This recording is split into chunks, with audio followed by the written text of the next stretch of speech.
Hola mi gente, ¿cómo están? Mi nombre es Kevin, bienvenidos nuevamente a mi canal. El día de hoy les voy a hablar de David, quien fue el segundo rey de Israel. Así que sin más que ulular, vamos al grano como el dermatólogo, o quizás a la yugular como los vampiros. Esto es el búho pagano.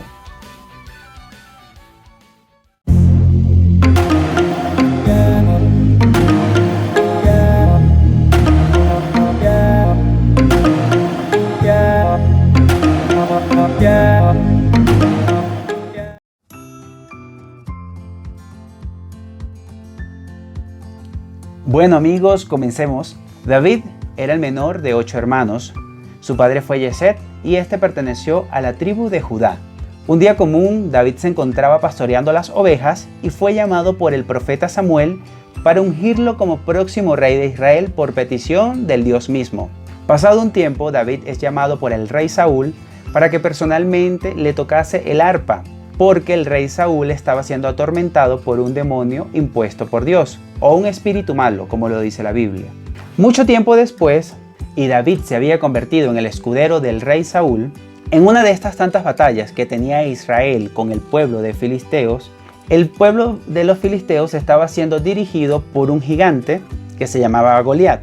Este impuso un desafío por 40 días al pueblo de Israel, en el cual decía que tenían 40 días para conseguir una persona que pudiese enfrentarlo y derrotarlo. Y si eso llegara a pasar, el pueblo de los filisteos iba a ser esclavos de los hebreos. Pero si era al contrario, pues pasaría lo mismo. Los hebreos se convertirían en los esclavos de los filisteos. Ningún hombre quería aceptar este reto y David decidió hacerlo. Se presentó ante el rey Saúl y el rey Saúl le dijo que estaba bien y le dio su armadura real para que fuera a enfrentar a este.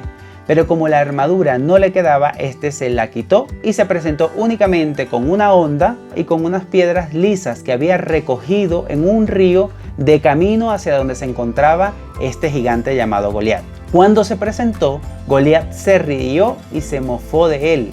David, armado de valor y con una honda, le grita a este gigante: toda la tierra sabrá que hay un Dios en Israel, y toda esta asamblea sabrá que no por la lanza ni por la espada salva Yahvé. Yahvé es dueño del combate y hoy os entregará a nuestras manos. Él agarra su lanza, lanza la piedra y la incrusta en toda la frente de este gigante, el cual por el impacto cae. Y aprovecha David, agarra la espada de este gigante y con esa misma espada le arranca la cabeza, lo decapita. Y de ese modo ganan la batalla. Habiendo David vencido a este gigante, ganó la confianza de todo el pueblo de Israel y logró el amor de Mical, quien era la hija menor del rey Saúl. Todo esto, lo que había sucedido, el furor del pueblo hacia David, generó una cierta inquietud en el rey Saúl, que llegaron a despertar en él ciertos celos, porque pensaba que éste podía tumbarlo, darle un golpe de estado. A lo cual, pasado el tiempo, Saúl pidió la cabeza de David. Cuando el rey Saúl da la orden de que capturen a David, David con 200 hombres huye hacia la tierra de los filisteos. Allí el rey Aquís le da resguardo a él y a toda su familia. Luego el rey se va a la guerra con Saúl, pero David no lo puede acompañar porque nobles del rey Aquís no lo quieren, no confían en él. En esta batalla en la cual el rey Aquís se fue a pelear con Saúl, Saúl muere junto con sus 3 hijos. Esto fue en la batalla de Gilboa. Ya Saúl habiendo muerto, David no tenía ningún problema en regresar a su pueblo y además era muy querido. Él regresó y fue proclamado rey, pero no todos lo querían como rey. Parte del ejército que gobernaba en el norte decidió poner como sucesor de Saúl a Isboset, su hijo menor. Este gobernó en esta tierra en el norte por 2 años, luego fue asesinado. Las personas que lo asesinaron llegaron ante el rey David, pensaban que David los iba a recompensar, a lo cual no fue así. Y entonces, ¿qué hizo? Mandó a matar a las personas también. Ni vive el uno, ni vive el otro. Como David no lograba conseguir el apoyo de los norteños, o sea, el consentimiento de ellos como su rey, David decidió buscar una ciudad neutral donde pudiese unir a las 12 tribus de Israel, sin ningún problema. Esta ciudad fue Jebús. Él allí se estableció y como esta ciudad no tenía conflicto con nadie, fue un sitio neutral estratégico para poder él unir estas 12 tribus sin ningún inconveniente. Cabe destacar que esta ciudad pasó a llamarse la ciudad de David, pero actualmente la conocemos como Jerusalén.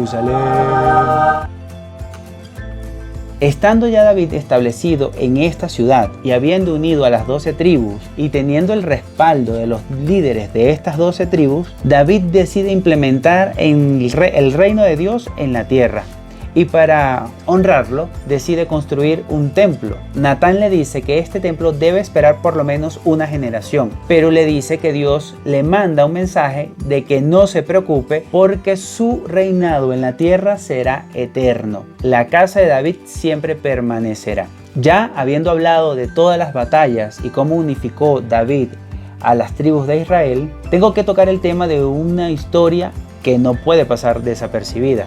David estaba en su balcón y por la ventana ve a una joven bañándose. Esta joven se llamaba Betsabé. Betsabé estaba casada con un hitita y este hitita se llamaba Urías. Urías era amigo de David y además estaba en su ejército y en ese momento se encontraba luchando en una guerra a nombre del rey David. David manda a llamar a Betsabé y tiene relaciones sexuales con ella.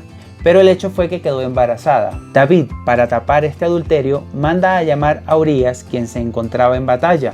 Cuando éste llega, le dice que se tome un descanso y que vaya a casa y la pase con su mujer. Este lo rechaza diciendo que él no puede hacer eso porque sus hombres se encuentran en batalla y se va. David, como no le salió el plan, decide jugar su segunda carta. En este caso, pide a un comandante que mande a Urías al frente de la batalla donde sabe que no va a salir con vida para que de ese modo él pudiera quedarse con Betsabé y vivir felices para siempre. Después que Betsabé pasa el luto de Urías, se casa con el rey David. Después de un tiempo, el profeta Natán visita al rey David y le cuestiona lo que ha hecho y le dice que por lo que ha hecho, Dios le matará al hijo que va a tener Betsabé 7 días después de que naciera. Durante estos 7 días, el rey David entra en un profundo ayuno para pedirle perdón a Dios, a ver si de ese modo Dios se compadecía y no mataba a su hijo, lo cual no funcionó. Dios efectivamente mató a su hijo al 7º día de haber nacido, pero en aquel entonces el profeta Natán le dijo que él iba a ser bendecido con otro hijo más. Dios lo iba a volver a bendecir con un segundo hijo y este iba a ser quien construyera el templo de Dios en la tierra.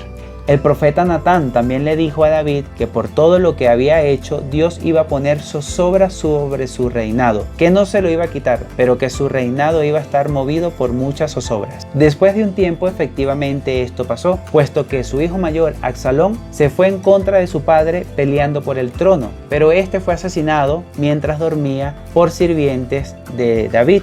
Ya después de haber pasado esto, ya cuando David era anciano y estaba enfermo, su otro hijo Adonais aprovechó esta enfermedad para proclamarse como rey. Pero Betsabé no quería que fuese rey y tampoco el profeta Natán porque esta era una persona muy hostil y se pusieron de acuerdo y hablaron con David para que pusiese un sucesor, específicamente a Salomón, quien fue el segundo hijo que le dio Dios a David y a Betsabé. David gobernó 40 años en Israel y vivió 70 años. David es de las personas más importantes en religiones como lo son el Islam, el cristianismo y el judaísmo. También se le atribuye la escritura de salmos, que son cánticos a Jehová. Bueno amigos, esto fue todo por hoy. Espero que les haya gustado. Siempre es bueno conocer la historia y de esta manera simplificada muchísimo más. No olviden suscribirse, darle clic en la campanita. Nos vemos en el próximo video. Esto fue El Búho Pagano. Ven, alza el puño y ven.